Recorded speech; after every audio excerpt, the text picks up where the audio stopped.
Imagine being judged for your appearance, humiliated by a smug hotel manager who assumes you don't belong, and then 2 hours later, returning in a way no one saw coming. Grace Sterling, dressed simply and humbly, was tossed out of a luxury resort. But what the manager didn't know, her billionaire husband was about to dock his $150 million yacht, and Grace had a plan that would leave them speechless. Watch how she turned the tables and served up the perfect lesson in humility, showing that true class is about character, not appearances. This is one comeback you don't want to miss. Can you believe it? A woman, judged and humiliated just for her simple appearance, is thrown out of a fancy resort. But oh, what the smug manager doesn't know is that in just 2 hours, her billionaire husband's massive yacht will glide into the harbor, and their brilliant revenge is already unfolding. Grace Sterling steps onto the gleaming marble floors of the Peninsula Resort, her heart steady despite the whispers around her. Her plain beige dress stands out like a quiet protest against the dazzling chandeliers and lavish decor. Tucking a strand of soft brown hair behind her ear, she can't help but notice the other guests, dripping in designer outfits and sparkling jewelry. Why do they stare? Does her simplicity offend them? Fresh from a 30-minute drive from a local boutique where she'd been sorting through donations for her foundation's auction, Grace is here to check on preparations for tonight's gala. She's always been hands-on, just like when she organized charity events from her grandmother's dusty basement years ago. Approaching the front desk, she says with a warm smile, "I'm here to check on the arrangements for tonight's event." But the receptionist's smile fades fast, her eyes scanning Grace's modest look. "Do you work for one of our guests?"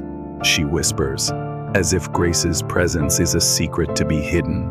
Grace's smile doesn't waver.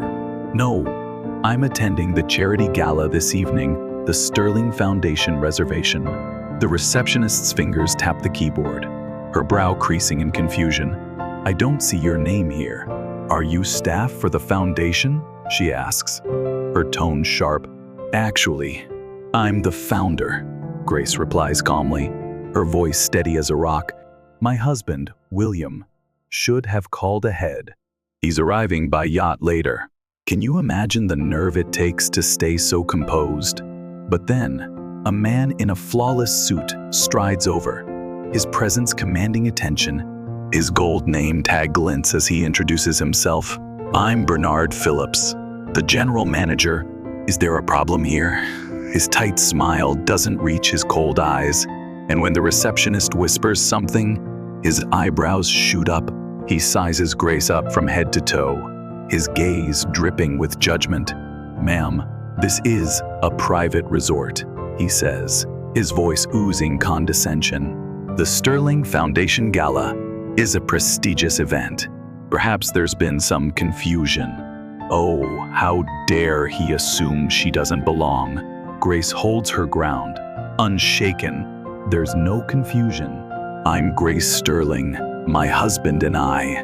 But Bernard's harsh laugh cuts her off like a blade. "Excuse me, Mrs. Sterling is a prominent philanthropist, married to William Sterling. She wouldn't be arriving unaccompanied and dressed like." He gestures at her simple dress, as if it's an insult to the resort's grandeur. "I have ID." Grace starts, reaching for her purse, but Bernard waves her off with a dismissive flick of his hand. "Please. Anyone can print a fake ID these days." Can you feel the sting of his words? Before she can respond, 2 security guards appear at Bernard's silent signal, their looming presence a clear threat. Guests nearby turn to stare, some whispering behind perfectly manicured hands. "Please don't make this difficult," Bernard says, his tone icy. "We can't have just anyone walking in claiming to be important guests." Grace spots a woman in a white blazer subtly recording the scene on her phone. "Perfect. Let the world see this injustice. It'll spread like wildfire." "I understand," Grace says, her voice calm but firm, refusing to let them break her spirit. May I at least use your restroom before I leave? Bernard hesitates, then gives a curt nod. Make it quick. As Grace heads toward the ladies' room, she overhears him mutter to the guards, make sure she actually leaves. These gold digger types are persistent. Gold digger? How could he be so cruel? In the serene marble bathroom, Grace locks herself in a stall, her fingers swift as she pulls out her phone. Alone at last, she types a quick message to Diane, William's executive assistant, code Cinderella at Peninsula Resort, 2 hours. The reply pings back instantly, understood, initiating protocol. A small smile tugs at Grace's lips as she slips the phone back into her purse. This isn't the first time she's been dismissed for her unassuming look after the third incident. She and William crafted this clever system. Why fight with wealth or status when letting the truth unfold? Naturally teaches a far better lesson. Stepping out of the bathroom, she finds the two guards waiting, arms crossed, their faces stern. Ms. Whatever your name actually is, the taller one sneers, Mist. Phillips wants you off the property now. Of course, Grace replies, her calm demeanor unshaken. As they escort her through the grand lobby, Bernard emerges from behind the front desk, his eyes glinting with smug satisfaction. Guests gawk at the spectacle. A simple woman in a beige dress, marched out like a criminal. How humiliating, yet Grace refuses to bow. Perhaps next time you'll make a reservation under your own name, Bernard calls out, his voice loud enough to echo through the lobby. We only host the Sterling Gala because Mr. Sterling is a valued patron. His wife is known for her exquisite taste, something clearly not everyone possesses.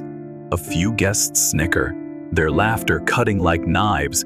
Grace keeps her chin high, unshaken. I'll be sure to pass along your hospitality to my husband, she says softly, her words laced with quiet strength. Bernard chuckles, his arrogance blinding him.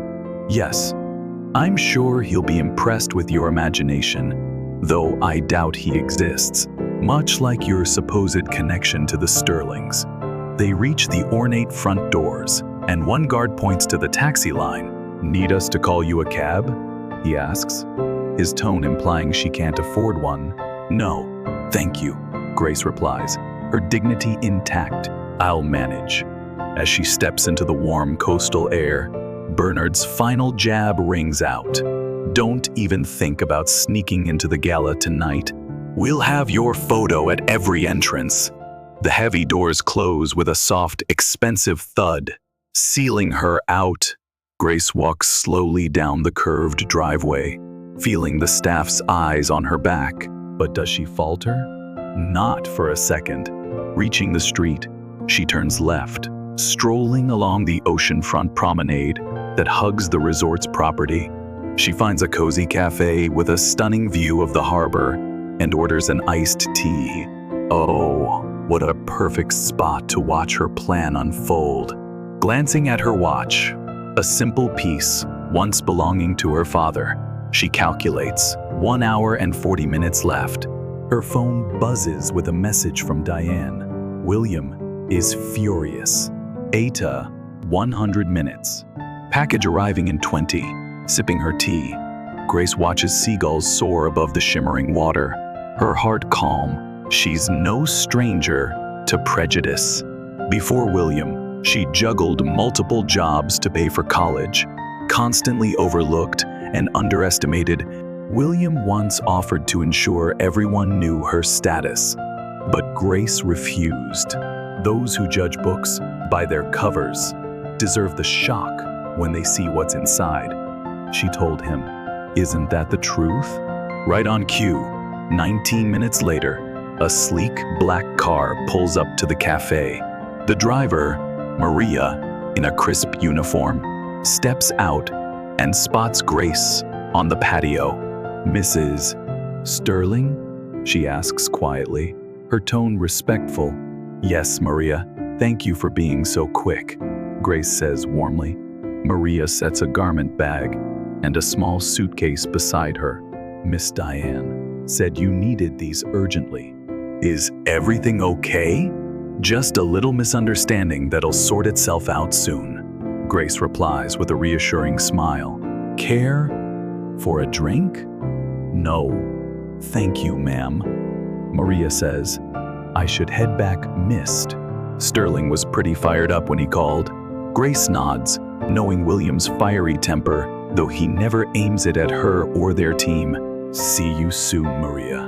Alone again, Grace takes the packages to the cafe's restroom, her heart racing with anticipation.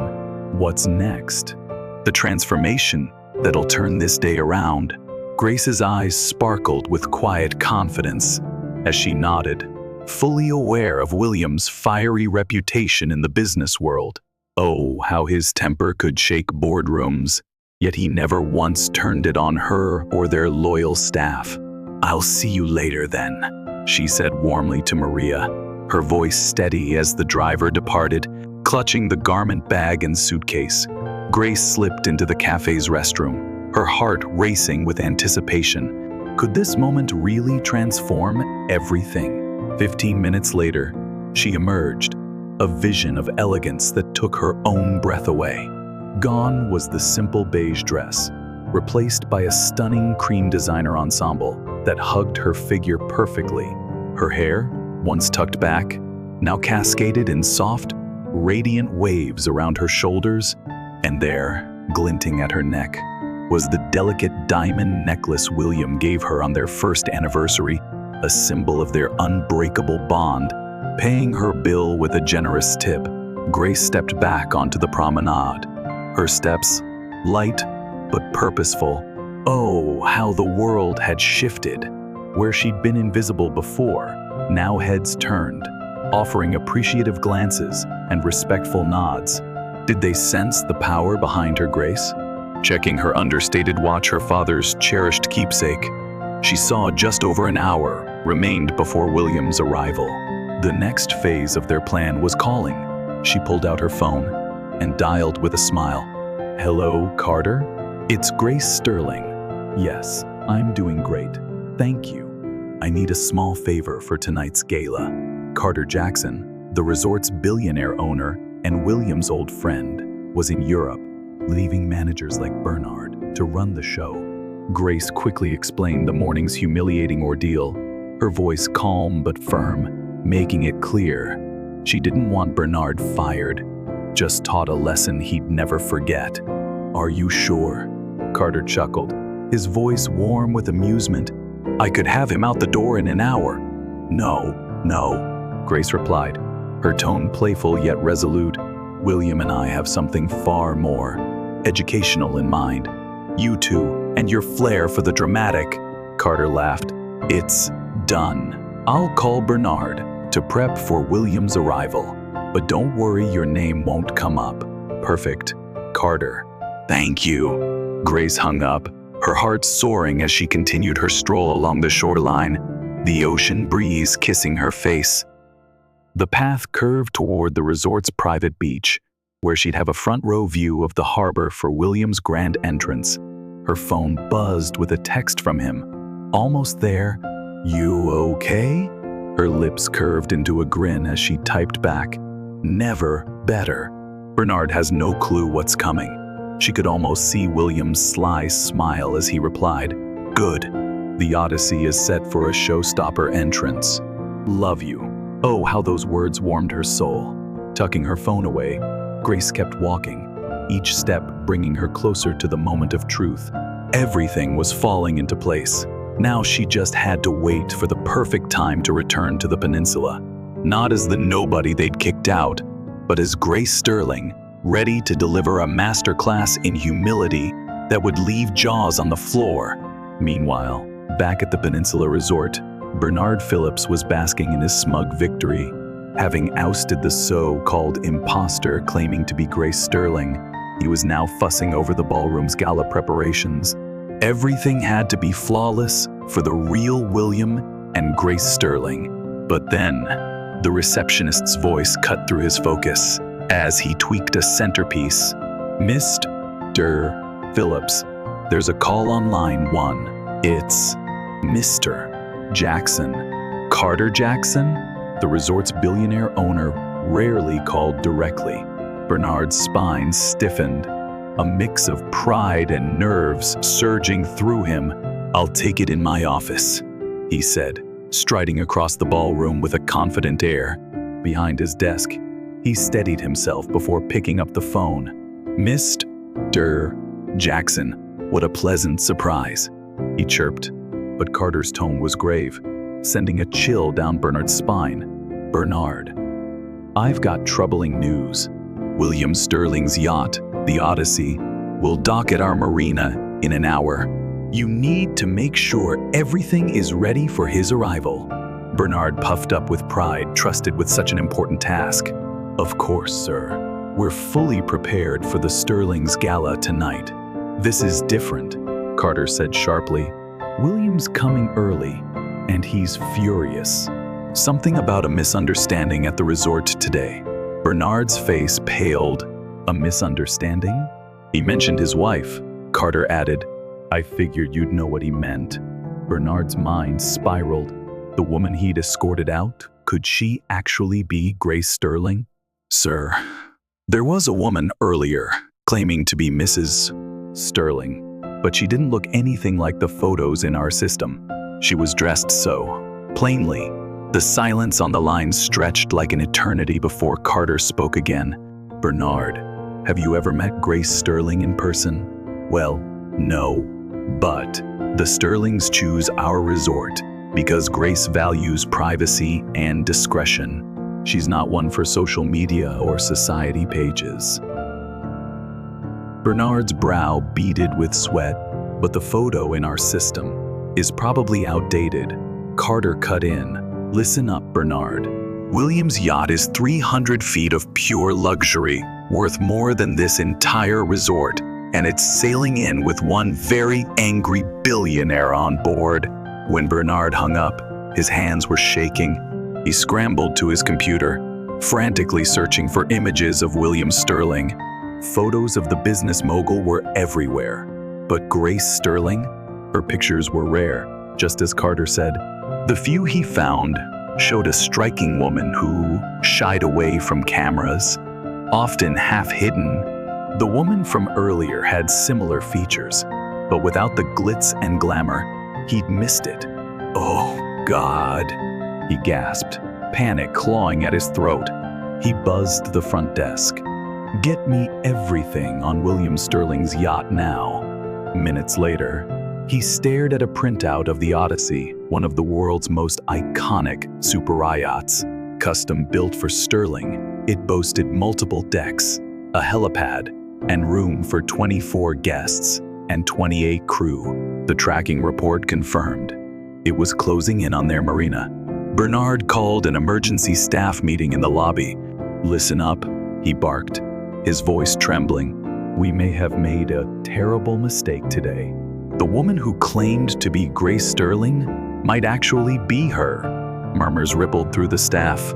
"William Sterling's yacht arrives in an hour, and we need to be ready. Sarah, call the marina. Michael, set up the red carpet. Jennifer, get champagne and refreshments to the dock move."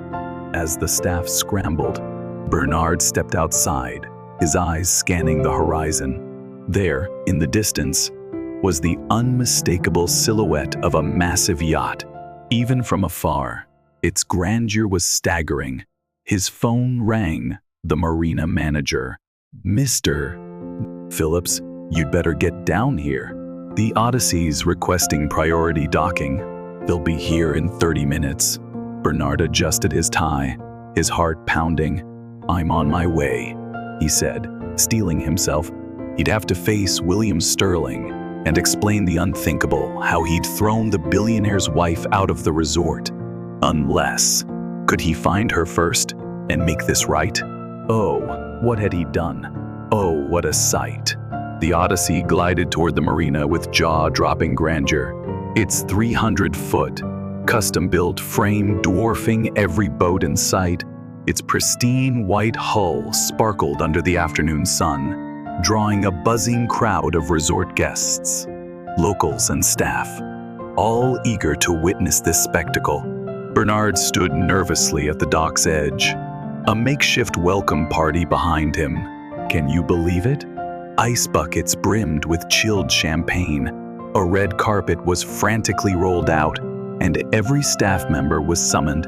He'd even ordered the resort's signature floral arrangements, brought down anything to calm the storm he feared was coming from the Sterling family.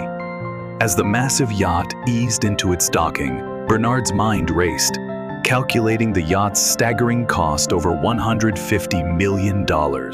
That's enough to buy the entire resort several times over. The man he was about to face could crush his career with one phone call. The gangway extended smoothly, and Bernard forced a smile, his collar tightening like a noose around his throat. Would he survive this? Then, William Sterling appeared at the gangway's top, tall, distinguished, with silver blonde hair, perfectly styled, and a navy suit tailored to perfection. He radiated the kind of quiet power that only comes with immense wealth. His face was unreadable as he descended, each step heavy with purpose. Bernard stepped forward, his hand outstretched. "Mr. Sterling, welcome to the peninsula. I'm Bernard Phillips, the general manager. It's an honor to," but William brushed past him without a glance, his piercing eyes scanning the crowd, searching for someone. The staff exchanged anxious looks. Oh, what was happening? Missed? Sterling. Bernard tried again, scrambling to match the billionaire's long strides. About earlier today, there was a misunderstanding. William stopped dead, turning to face Bernard with icy blue eyes that seemed to cut through him. A misunderstanding? He repeated, his voice calm but laced with steel. Is that what you call humiliating my wife and having her escorted off the property like some intruder? The crowd's whispers grew louder, and guests who'd seen Grace's earlier expulsion gasped, piecing it together. Bernard's heart pounded. How could he have been so blind? "Sir, one can explain," Bernard stammered, panic clawing at his voice. "I'm sure you can," William said coolly. But first, he turned and gestured toward the yacht, and the crowd fell silent. Who was coming? At the gangway's top stood Grace Sterling, transformed into a vision of pure elegance. Her cream-colored designer dress shimmered in the sunlight, diamonds glittering at her throat and wrists. As she descended, the crowd parted like the sea, staring in awe. Those who'd mocked her hours ago now gaped, stunned. The woman they dismissed as a nobody was returning like royalty. William offered his hand, and she took it with a radiant smile, their unity unshakable. Together, they faced Bernard, whose face had gone ghostly white. "Mrs. Sterling," he choked out, his voice trembling. I can't begin to say how sorry I am." Grace raised a hand, silencing him with effortless authority. "Mr. Phillips," she said, her voice clear and steady across the hushed dock. "We have a gala to prepare for tonight. Shall we discuss this inside?" Oh, what poise. No shouting, no threats, just a calm claim of her rightful place that left everyone speechless. As William and Grace strode toward the resort, the crowd instinctively stepped aside, forming a path. Some even bowed their heads, ashamed of their earlier judgment. Bernard, with no choice, trailed behind, his career dangling by a thread. Could he ever make this right? In the quiet elegance of the resort's VIP lounge, Bernard faced William and Grace, his usual swagger gone. "Mr. and Mrs. Sterling, I am so sorry for the unforgivable way Mrs. Sterling was treated today. There's no excuse," he pleaded, his voice cracking. William's face remained stern, but Grace studied Bernard with a thoughtful gaze. "You know, Mr. Phillips," she began, her voice soft yet powerful. I grew up in a small Ohio town. My dad was a mechanic, my mom a waitress. I worked 3 jobs to get through college. Bernard blinked, unsure where this was leading. I started the Sterling Foundation before I met William, with just $5,000 of my own savings. Now, we raise millions every year for kids who need a chance, kids who, like me, might be judged for how they look, not who they are or what they can do. Her words hung in the air, sharp and clear. Could Bernard feel the weight of his mistake? He lowered his eyes, shame washing over him. I don't want you fired, Mist. Phillips, Grace said, surprising him. That'd be too easy. Instead, I have a proposal. William's lips twitched into a knowing smile. He knew what was coming. Our foundation needs volunteers for our mentorship program, people like you, professionals who can teach kids from tough backgrounds about your industry. You'll commit to 1 year. Bernard nodded eagerly. Of course, Mrs. Sterling. Anything. And, Grace added, her tone firm, tonight's gala will feature a new pledge, a scholarship fund for hospitality management students from underprivileged backgrounds. The peninsula will fund the first year. Bernard knew this was non-negotiable. I'll get with the finance team right away, he promised. Grace stood, her presence commanding. Good. Now, if you'll excuse us, we have a gala to prepare for.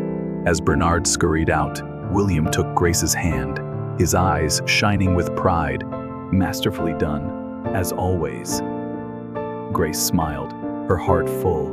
Let's hope he learned something today. Not to judge a book by its cover, William teased. No, Grace replied, her voice warm. About humanity, it's worth more than any yacht. In a world quick to judge by appearances or wealth, Grace's story screams that true class lies in character and dignity. It's not about what you wear or own, it's how you treat people. Have you ever been underestimated because of how you looked? Drop your stories in the comments. Love this tale of justice, served with grace? Smash that like button and subscribe for more inspiring stories that remind us what really matters. Where are you watching from? Let us know below.